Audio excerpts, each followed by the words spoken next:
ನೋಡಿ ಫ್ರೆಂಡ್ಸ್, ಒಬ್ರು ಪೇಷಂಟ್ ಬಂದಿದ್ದಾರೆ 35 ವರ್ಷ. ಸರ್ ಏನಾಯ್ತು? ಬಗ್ಗೆ ಏನಾಯ್ತು ಗೊತ್ತಿದ್ರಲ್ಲ? ಒಂದು ಕುಂಬಳಕಾಯಿ ಬೀಜ ಎತ್ಕೊಳ್ಳೋಕೆ. ಬೀಜ ಕುಂಬಳಕಾಯಿ ಅಲ್ಲ, ನೋಡಿ ಕುಂಬಳಕಾಯಿ ವೆಯ್ಟ್ ಇರುತ್ತೆ, 3 kg ಐತಿ, ದಪ್ಪ ಏನೋ ವೆಯ್ಟ್ ಇರ್ಬೋದು. ಅವ್ರು ಕುಂಬಳಕಾಯಿ ಎತ್ತಿದ್ದಲ್ಲ, ಬರೀ ಕುಂಬಳಕಾಯಿ ಬೀಜ ಎತ್ತಕ್ ಹೋದ್ರಂತೆ ಸೊಂಟ ಇಟ್ಕೊಂಡು ಅಂತಾರೆ. ಸರ್ ಅದೇನಂತೆ ಹನಿ ಕುಡಿದ್ರಲ್ಲ ಅಂತ, ಬರೀ ಬೀಜ ಎತ್ತಿದ್ ಬಂದಿರೋ ನೋವಲ್ಲ ಅದು. ಅದೇನಂತೆ ಆಂಡ್ಲೋಸ್ ಫೈಬ್ರೋಸ್ ಅಂತ ಒಂದಿರುತ್ತೆ ಡಿಸ್ಕ್ ಒಳಗಡೆ. ಅದು ನೀವು ಸಡನ್ ಆಗಿ ಬಗ್ದಾಗ, ಜರ್ಕ್ ಎತ್ತಾಕ್ದಾಗ, ಸಡನ್ ಆಗಿ ವೆಯ್ಟ್ ಎತ್ತಾಗ, 2 ವೀಲರ್ಸ್ ಎತ್ತಾಕ್ದಾಗ ಎಷ್ಟೊಂದು ಮಲ್ಟಿಪಲ್ ಆಡ್ ಆಗಿ ಒಂದು 100 ಫೈಬರ್ಸ್ ಇರುತ್ತೆ ಅನ್ಕೊಳ್ಳಿ ಒಳಗಡೆ.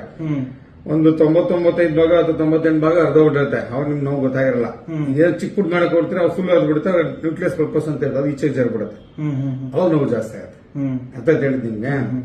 ಒಬ್ಬ ಗುಂಡ ಲಾಡು ತಿಂದಂತೆ, 1 ಲಾಡು ತಿಂದ ಹೊಟ್ಟೆ ತುಂಬಿಲ್ಲ, 7-8 ತಿಂದ ಹೊಟ್ಟೆ ತುಂಬ, 10ನೇ ಲಾಡು ತಿಂದಂತ ಹೊಟ್ಟೆ ತುಂಬಿಡ್ತಂತೆ. 10ನೇ ಲಾಡು ತಿಂದ ಹೊಟ್ಟೆ ತುಂಬಿದ್ದಲ್ಲ, 9 ಲಾಡು ಕೆಲಸ ಮಾಡಿದೆ. ಅವನ್ ಅನ್ಕೊಂಡು 10ನೇ ಲಾಡು ಮುಂಚೆ ತಿಂದ್ರೆ ಹೊಟ್ಟೆ ತುಂಬಿಡ್ತಿದ್ದಲ್ಲ ಅಂತ. ಹಂಗಾಗಲ್ಲ. ಅರ್ಥಾಯ್ತು ನಿಮ್ಗೆ ಹೇಳಿದ ಪಾಯಿಂಟ್. ಸೊ ಹಂಗೆ ಅನ್ನಿ ಕೂಡ ಸ್ಟೆಪ್ ಏಟ್ ಆಗಿರ್ತದಲ್ಲ, ನಾವು ಏನ್ ಮಾಡ್ತೀವಿ, ಬೆನ್ಗೆ ಓವರ್ ಯೂಸ್ ಮಾಡ್ತೀವಿ, ಅಬ್ಯೂಸ್ ಮಾಡ್ತೀವಿ. ಸುಮಾರು ಸತಿ ಇಟ್ಕೊಂಡಿದ್ಯಾ?